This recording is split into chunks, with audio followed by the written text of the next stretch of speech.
여러분, 오늘 말씀의 제목은 어떤 교회가 좋은 교회인가?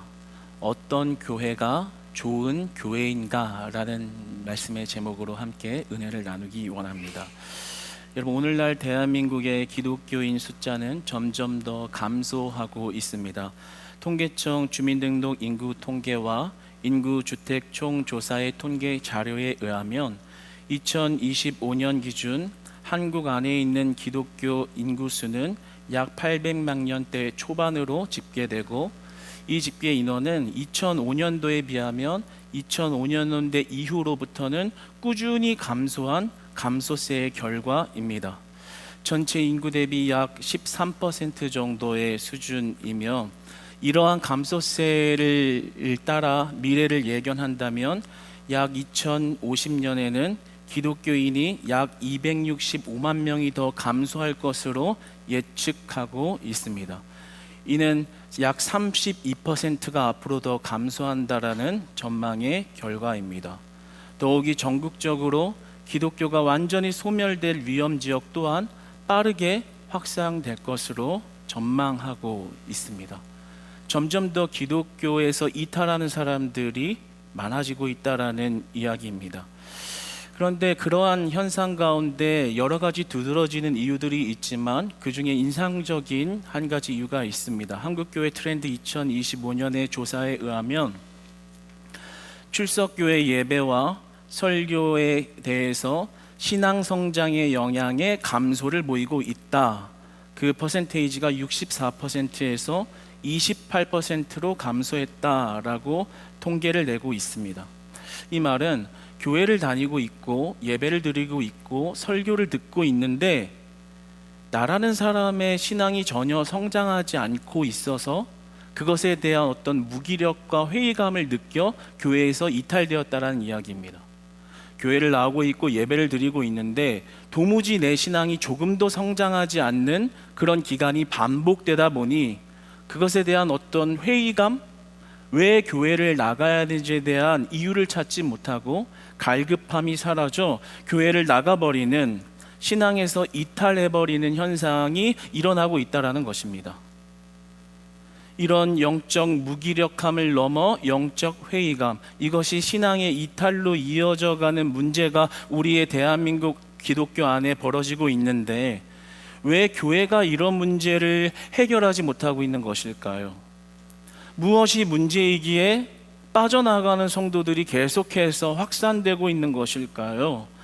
왜 교회에서 내 신앙의 성장, 내 영혼의 변화, 내 영혼의 기적을 경험하지 못하며 살아가고 있는 걸까요? 여러분, 교회에서 어떤 현상이 일어나야 할까요? 여러분, 우리가 교회 안에서 경험해야 하는 것은 진리가 우리의 삶을 건드리는 일이 반복적으로 일어나야 합니다. 교회 안에선 진리가 우리의 삶을 건드리는 일이 반복적으로 일어나야 합니다. 왜냐하면 진리만이 우리를 변화시키기 때문입니다. 진리만이 우리를 변화시키기 때문입니다. 요한복음 8장 32절에서 예수님은 유대인들을 향해서 이렇게 말씀합니다. 진리를 알지니 진리가 너희를 자유롭게 하리라. 진리를 알지니 진리가 너희를 자유롭게 하리라. 우리가 교회에 나와서 예수님을 만날 때만 우리의 신앙이 성장하고 변화된다라는 이야기입니다. 교회에 아무리 예배의 모습이 좋고 교회의 인테리어가 좋고 환경이 좋고 프로그램이 좋아도 그 안에서 진리를 만나지 못하면 우리의 신앙의 성장은 없다라는 겁니다. 어떤 변화도 기대할 수 없다라는 겁니다. 어떤 기적도 없다라는 겁니다. 오직 진리를 알 때 그 진리가 우리를 변화시키는 것입니다. 따라서 우리가 교회 가운데 집중해야 하는 것은, 교회가 집중해야 하는 것은 프로그램이 아니라 어떻게 하면 인테리어를 더 화려하게 해서 사람들을 끌어모을까가 아니라 우리가 집중해야 하는 것은 바로 진리 대신 우리 주 예수 그리스도인 줄로 믿습니다. 세상에서는 맛볼 수 없는 자유함, 세상이 공급해 줄 수 없는 기쁨, 세상이 줄 수 없는 평안이 오직 진리 되시는 예수님께만 있다라는 것이죠. 여러분, 우리가 이 예수님께만 집중할 때, 그 예수님을 진실로 예배 가운데 만날 때만 그 은혜가 우리를 변화시키는 것이고, 그 은혜가 우리를 자유롭게 하는 것이고, 그 은혜만이 우리를 기쁘게 하는 것입니다. 여러분, 여름철 휴가를 많이 다니고 있습니다. 날씨가 무덥다 보니까 바다로도 가고 계곡으로도 가고, 어떤 일상의 답답함을 벗어나기 위해서 그 해방감, 자유함을 느끼기 위해서 여러분들은 기꺼이 돈을 쓰고 시간을 쓰며 여행을 떠나지요. 또 아무리 좋은 여행을 떠나서 많은 해방감과 자유함을 느껴도 삶으로 돌아오면 다시 일상의 삶의 구속이 시작됩니다. 이런 굴레 속에서 세상에서는 절대 느낄 수 없는 훨씬 더 높은 차원의 자유가 교회 안에 있어야 하는 것입니다.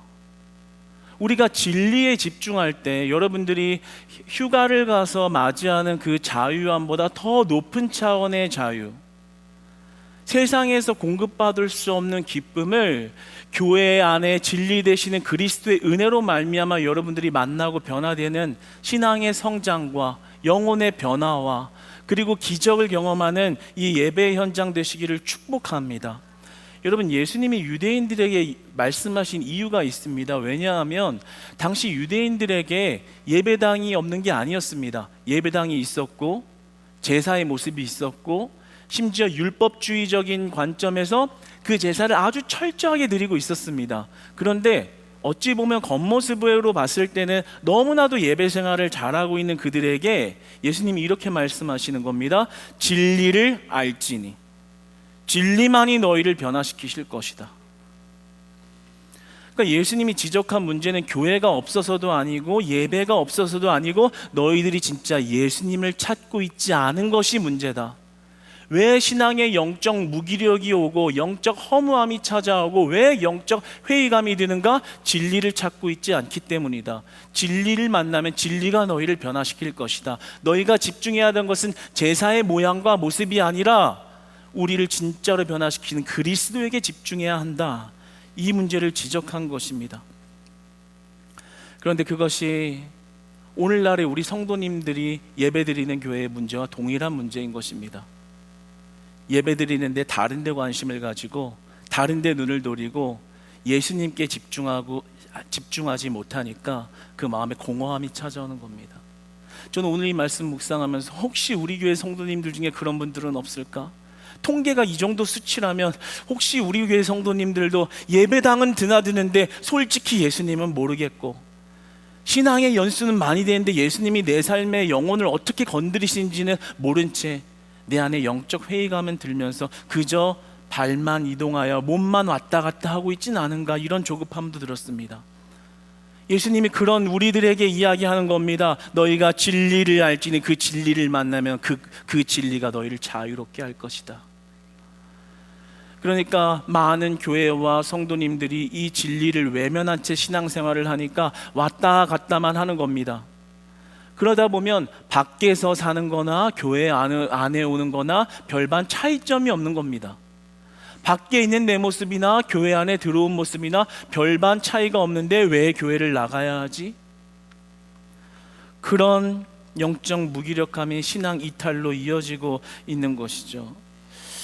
사랑하는 여러분, 그렇다면 우리가 어떻게 내 인생에 교회가 절대적으로 필요하다는 갈급함을 회복하고 어떻게 교회를 통해서 나의 영혼의 변화를 받을 수 있을까요?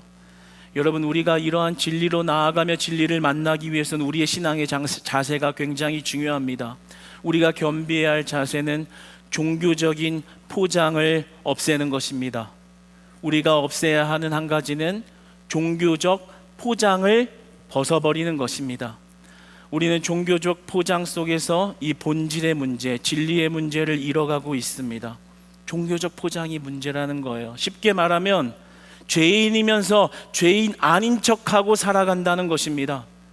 죄인인데 죄인 아닌 척하면서 예배드린다는 것입니다. 꽤 괜찮은 사람인 것처럼 예배드린다는 것입니다. 유대인들처럼 말입니다.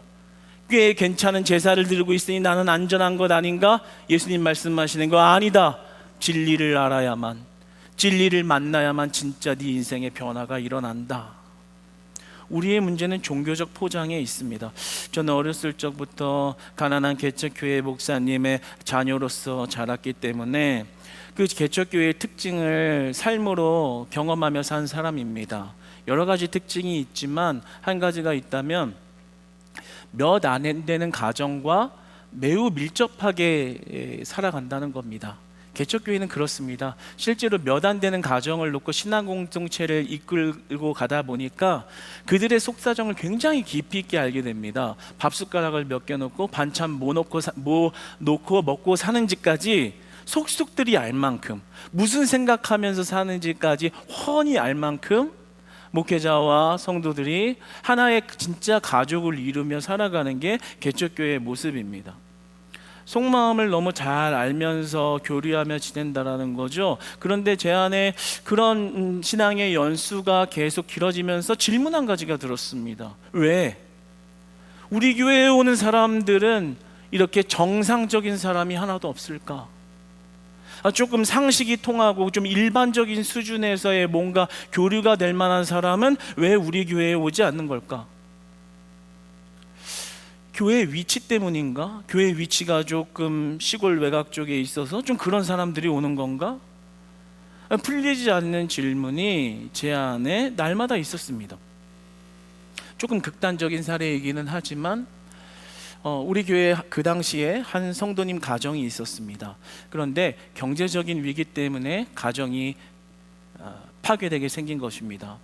개척교회 담임 목사님 마음이 어떻겠습니까? 이들을 복음으로 세워서 복음의 신실한 가정 만들어야 되는데 고작 돈 문제 때문에 이렇게 가정이 깨지고 복음의 가정이 파산된다면 그 돈이 무엇이라고 이것을 어떻게든 어렵지만 해결해야겠다, 이런 마음이 드셨던 것 같습니다. 그래서 그 당시에 교회를 짓고 옆에 사택이 있었는데 그 사택에 저희가 머무르고 있었거든요. 담임 목사님이 직접 다 지어 놓으신.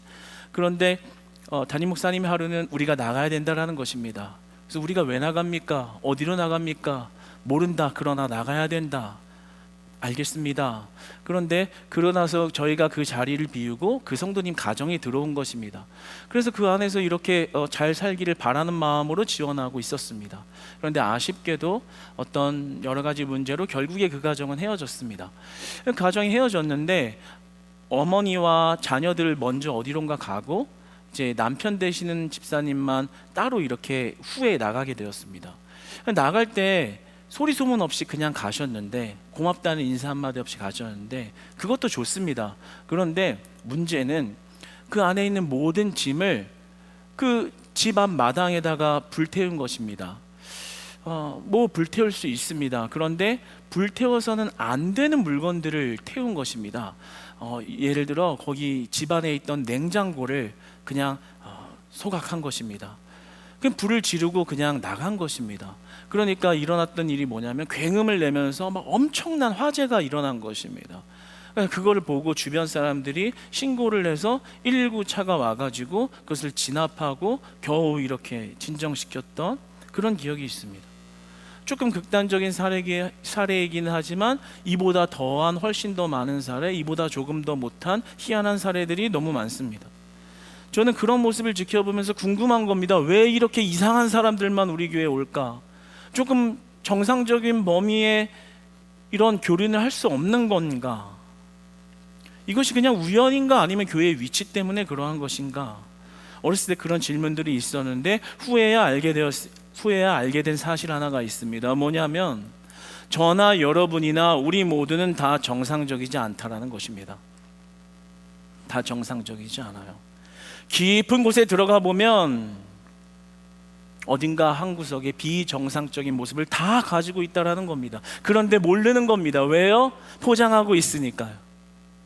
오늘은 화장을 예쁘게 하고 와서 머리를 단정하게 와서 지성인의 모습을 하고 앉아있고, 또 사회적인 지위의 모습으로 어떤 내가 갖춰놓은 커리어의 모습으로 포장해놓고 있습니다.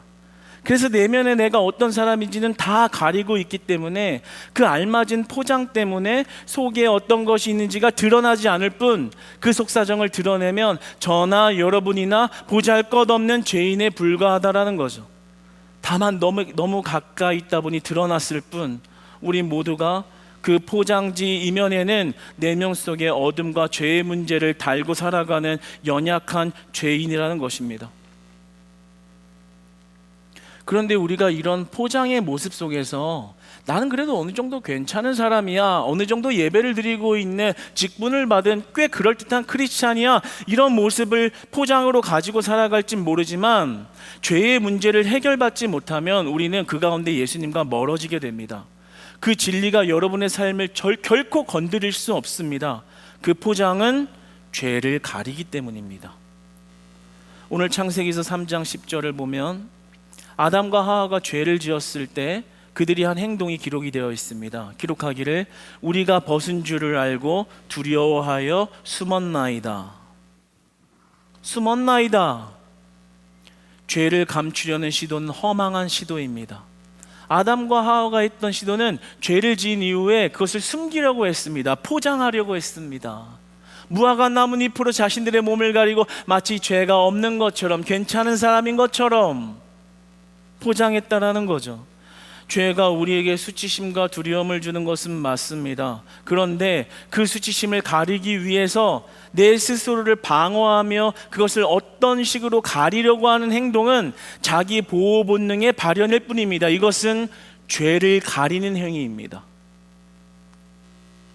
그런데 현대를 살아가는 오늘날 기독교인인 우리가 이런 아담과 하와 같은 일을 하고 있다는 거죠.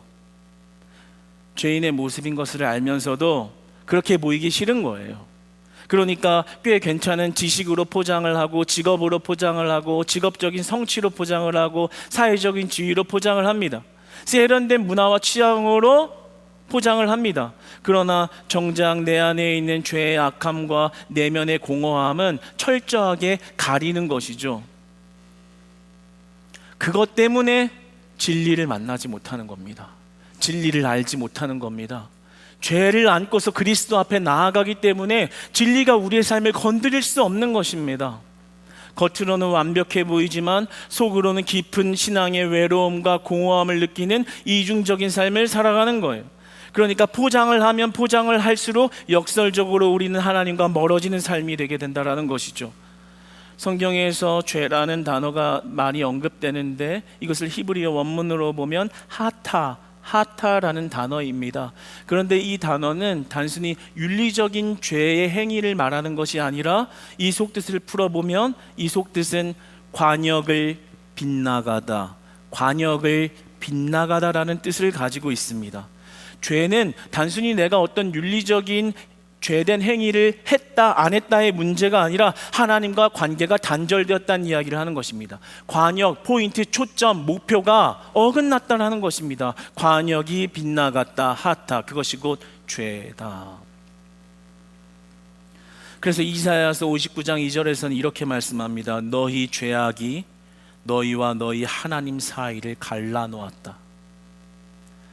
우리가 진리를 만나야 하는데 자꾸만 우리가 우리의 겉모습으로 포장하면서 그 죄의 문제를 꽁꽁 숨겨두고 괜찮은 사람인 척할 때 진리와는 멀어진다는 거예요.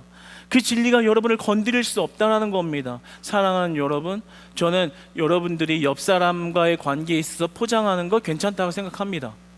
괜찮은 사람인 척 문제를 드러내지 않는 거 괜찮다고 생각합니다. 그러나 여러분에게 진심으로 권면하고 싶은 한 가지는 하나님 앞에 서 있을 때만큼은 여러분의 무화과 나뭇잎을 벗어버리고 하나님 앞에만큼은 겸손함을 회복하여 여러분의 죄를 드러낼 때 그 죄를 하나님 앞에 고하며 나아갈 수 있는 겸손함을 회복하시기를 주님 안에서 축복합니다. 그때 진리는 여러분 삶 안에 작동하기 시작하고 그 진리는 여러분 삶에 운행하기 시작하고 그 진리가 여러분을 자유롭게 하실 겁니다. 이런 아담과 하와가 자신들을 포장했습니다. 그런데 그렇게 꽁꽁 숨어있는 아담과 하와에게 하나님이 이렇게 말씀하십니다. 3장 9절을 보면 네가 어디 있느냐. 정말 아담과 하와가 어디 있는지 몰라서 묻는 것일까요? 희한하지 않습니까? 분명히 하나님 눈에 어디 있는지 훤히 아시면서 왜 네가 어디 있느냐 이렇게 물으실까요? 이 부분에 대해서 좀 묵상하며 더 이해를 돕기 위해 제 일상의 한 가지 에피소드를 소개하려고 합니다. 저에게는 아까 소개했던 남자아이 2명이 있습니다. 아주 활발하고 건강합니다. 하나님의 은혜라고 생각하고 있습니다. 그래서 매번 사고를 많이 칩니다. 그래서 집에 제가 한 날은 방에 있는데 그 아이 2명이서 시끌시끌 하더니 뭐라고 하더니 야 빨리 방으로 가자 하면서 가는 것입니다. 뭔가 수상해서 제가 방을 열고 마루로 나가봤습니다. 봤더니 음료수가 바닥에 낭자하여 온갖 매트와 카펫을 다 적셔놓은 것입니다. 그것을 보면서 제가 빈 거실에 대고 외쳤던 말은 이것이었습니다. 이걸 누가 그랬지? 이거 이렇게 만든 사람이 어디 갔지? 저는 그들이 방 안에 숨어 있다는 것을 알고 있습니다. 그런데 제가 공허한 이 거실에 대고 외친 것은 이걸 누가 이랬지? 뻔히 알면서 그런 말을 한 것입니다. 그리고 그들이 정작 돌아왔을 때 제가 한 것은 꾸짖은 것이 아니라 다음부터는 조심해라 라고 이야기하고 제가 닦았습니다. 하나님께서 네가 어디 있느냐? 죄를 진 것을 알면서도 물으시는 이유가 뭘까요? 당연히 그들이 죄인이라는 걸 알고 있는데도 부르는 이유가 뭘까요? 이 부르는 이유는 그들을 회복시키기 위한 간절한 부르심을 외치고 있는 것입니다. 죄를 진 것을 알고 있지만 숨지 말아라. 내가 그 자리에 와도 너와 함께 하겠다. 돌아와라. 내가 그것을 회복시키겠다. 그러한 간절한 바람으로 그런 외침을 하신 겁니다. 네가 어디 있느냐? 하나님은 하나님을 피해 숨어있는 그들의 자리를 향해서 물으신 겁니다. 알면서 부르신 겁니다. 얼마나 뻔뻔하고 얼마나 죄악스러운지를 알면서 부르신 겁니다. 이게 바로 복음의 핵심입니다. 우리는 죄를 지었기 때문에 하나님으로부터 자꾸 숨고 싶지만, 아닌 척하고 싶지만, 하나님은 우리가 숨어있는 그곳을 찾아오십니다. 그리고 부르십니다. 네가 어디 있느냐? 하나님이 여러분들을 교회로 부르신 것은 완벽해서 부른 게 아닙니다. 그리고 앞으로 완벽해지기를 바라서 부른 게 아닙니다. 연약한 걸 알면서 부르신 겁니다. 오늘 여러분의 이 자리에 나온 건 지성인으로 합당한 크리스찬의 모습을 단정하고 있기 때문에 자격을 갖춰서 나온 게 아니라 너무나도 연약한 것을 알고 있기 때문에 부르신 겁니다. 네가 어디에 있느냐? 나에게로 나아와라. 로마서 5장 8절은 이렇게 말씀합니다. 우리가 아직 죄인 되었을 때에 그리스도께서 우리를 위하여 죽으심으로 하나님께서 우리에게 대한 자기의 사랑을 확증하셨느니라. 알면서 불렀다는 겁니다. 이게 복음의 은혜인 것입니다. 여러분 모두가 죄진지를 알고 부른 거예요. 그러면 여러분 그 하나님의 부르심에 우리가 어떻게 반응해야 할까요? 나 괜찮은데요? 나 그렇게 일주일 동안 많은 죄 안 지었는데요? 준법 정신 뛰어나게 도덕적으로 행동했는데요? 뭐 그렇게 죄인입니까? 그래도 그럴듯하고 그래도 거룩하게 사는 것 같은데 아니라는 거예요. 하나님은 우리가 가리고 있는 그 무화과 나쁘님을 들춰내십니다. 그리고 우리의 죄를 드러내십니다. 그런데 죄를 드러내심이 우리의 죄로 인해서 수치감과 죄책감을 주시기 위함이 아니라 네가 어디에 있느냐라고 끌어내시어 그 죄를 회복시켜주기 위해서 부르시는 겁니다. 가죽 옷을 입히기 위해서 말입니다. 가죽 옷을 입히기 위해서 죄를 고백시키는 거예요. 신학자 박노건은 자신의 책 종교심리학 연구에서 이에 관하여 이렇게 말합니다. 한번 들어보십시오. 죄 고백은 단순한 죄목 나열이 아니라 자신의 불완전함과 죄를 하나님 앞에 솔직히 인정하는 과정이다. 이를 통해 죄책감이 아니라 내적 자유와 죄로부터 치유를 경험하며 회개는 신앙적 은혜 안에서의 성장의 출발점이다. 여러분, 진짜 좋은 교회는 완벽해 보이는 교회가 아닙니다. 완벽해지려고 노력하는 교회가 아니라 날마다 깨어지는 교회가 좋은 교회인 줄로 믿습니다. 날마다 깨어져야 하는 것입니다. 하나님, 안 되네요. 돼요가 아닙니다. 되네요, 그럴듯하네요가 아닙니다. 하나님 안 되네요. 일주일 동안 그럴듯한 크리스찬으로 살아보려고 했는데요, 안 되네요. 또 무너졌어요. 또 실패했어요. 또 말씀에 의심 품었고요, 내 멋대로 살았습니다. 하나님, 그래서 나는 안 돼요. 그래서 하나님이 나를 만나주시고 그리스도가 입혀주시는 가죽옷을 입어야만 내 인생엔 소망이 있습니다. 날마다 깨어지는 교회가 좋은 교회예요. 날마다 깨어지는 성도가 좋은 성도인 줄로 믿습니다. 이제 여러분, 완벽해지려고 노력하고 남들 보기에 괜찮은 신앙인 되려고 하는 포장 속에서 진리를 잃어가는 일을 멈추셔야 합니다. 그리고 진짜 하나님 앞에 직면하여 그 거룩함 앞에 서야 합니다. 그리고 여러분의 들춰내시는 모든 신앙 양심에 찔리게 하신 죄들을 하나님 앞에 가지고 나와야 합니다. 주 예수께 조용히 나와 내 짐을 맡겨놓고 나아갈 때 그분은 우리에게 가죽옷을 입히시고 다시 살아갈 수 있는 새 힘과 다시 살아갈 수 있는 소망을 주시며 세상에서 억눌려 있는 모든 압박과 억압 속에서 진정한 자유함을 경험하게 하십니다. 여러분, 우리가 그렇게 진리를 만날 때야 비로소 우리의 삶은 진리가 운행하는 종교생활 이상의 예수님을 만나는 그러한 삶이 회복되어지는 것입니다. 오늘 앞서 읽었던 21절에 이렇게 말하죠. 그 죄를 드러낸 하나님이 그들을 정죄하는 것이 아니라 여호와 하나님이 아담과 그의 아내를 위하여 가죽옷을 지어 입히시니라. 마치 그 제 집에 있던 두 명의 죄인이 거실에 나왔을 때 제가 그냥 음료를 제 손으로 닦은 것처럼 우리의 죄를 안고 이 예배당으로 부르신 하나님은 우리를 책망하시려는 게 아니라, 우리를 넘겨뜨리시려는 게 아니라 그 죄로부터 우리를 건지시기 위한 은혜의 부르심으로 우리에게 외치고 계신 겁니다. 사랑하는 여러분, 교회는 완벽한 사람들이 모이는 교회가 아니라 가죽옷을 입은 사람들이 모이는 곳이고 가죽옷을 입어야 할 사람들이 모이는 곳입니다. 그래서 그 은혜가 흐르는 교회가 좋은 교회입니다. 나 같은 자도 예수님 앞에 나올 수 있구나. 아무리 100만 번 넘어져 또 100만 번 살리시는 그런 교회가, 그런 진리가 내 안에 있구나. 여러분, 교회는 종교생활 아닙니다. 문화생활 아닙니다. 고상한 삶의 하나의 패턴도 아닙니다. 많은 사람들이 그런 것을 좋아하죠. 2, 3년만, 5년만 그렇게 신앙생활 해보십시오. 영적 무기력과 영적 회의감이 더 이상 교회에 나아가지 않을 발걸음으로 변화되는 것입니다. 그러나 종교생활을 넘어서 정말 진리가 우리의 삶에 침투되어 나의 해결할 수 없는 죄의 깊숙한 문제를 그리스도가 해결하여 나를 참 자유 안에 거하게 하신 그 은혜를 경험하는 매주 깨지는 교회는 좋은 교회입니다. 나도 죄인이요 너도 죄인이요. 그러므로 우리에게 소망은 그리스도밖에 없습니다. 그리스도의 말씀에 소망을 두고 그 말씀의 구속력 안에 살아가는 자들은 이미 이 땅의 권세를 이기신 자유함이 그들의 신앙 안에 들어오게 되는 것입니다.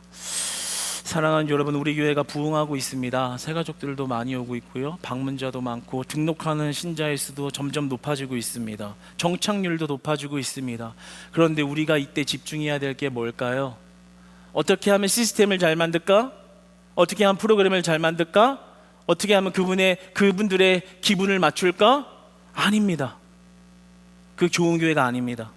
진짜 집중해야 하는 것은 우리가 어떻게 진리 되시는 그리스도를 만나 날마다 깨어질 것인가, 그리고 그분의 음성을 듣고 따라갔더니 진짜 그분이 나의 인생을, 내 절망과도 같은 인생을 기쁨으로 만드셨고 자유함으로 만드셨다는 것을 경험하게 해주는 교회가 좋은 교회고, 그것을 깨지는 것을 경험하는 성도가 좋은 교회입니다. 사랑하는 여러분, 말씀을 맺겠습니다. 여러분에게 질문합니다. 여러분에게 무화과 나뭇잎은 무엇인지요? 여러분이 포장하고 있는 나의 무화과 나뭇잎은 무엇인지요? 하나님 그 죄를 아시면서 말씀하십니다. 여러분을 향해 말씀하십니다. 네가 어디 있느냐? 네가 어디 있느냐? 여러분, 진정한 회복은 우리의 깨어짐을 인정하는 데부터 시작이 됩니다.